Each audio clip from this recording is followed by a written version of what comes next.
When it comes to Marvel Studios and misleading marketing, they seem to be really leaders in that space. As far back as trailers for Iron Man 2, we saw scenes that were never in the final end product, and this has only gotten crazier as time goes on.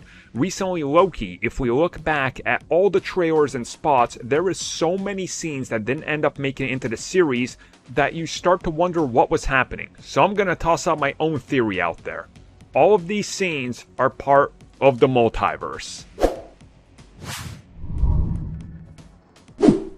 So you guys probably are very well aware of some of these scenes, but I will mention a couple here. How about that fake Mandarin who had the Captain America tattoo on the back of his neck? That was something. How about those Guardian scenes, which there was many of, specifically the one of them in the lineup? What happened with that? The most famous one, which people were so outraged over, the Wakandan running scene that featured the Hulk, and things were very different. I mean, that was a questionable one. Another one I always think of, that scene of Yellow Jacket just kind of staring over his shoulder. Never appears in the film.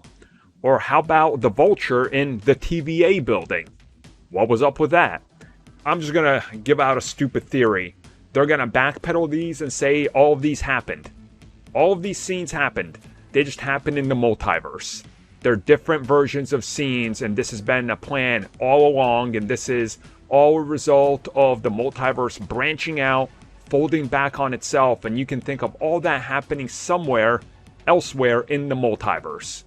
They don't ever necessarily need to show you the scene of them running in Wakanda like that, but they can say, hey, in our universe, this is how that happened. Maybe they give you a quick flash to it. You're like, oh, there's that scene. Wow, they planned that all along, which they didn't, or maybe they did, I don't know, but it literally is a good reason to excuse why all of these scenes, and so many of them, have been in so many trailers that never end up in the final product, or alternative shots, or alternative takes. You just say, yeah, it's because of the branching timelines. Kang, he's the fault of all of this. And in my opinion, I think this would be a fun way to sort of, give a nod and a wink to people that were so outraged with so many of these scenes that never made it into the final version.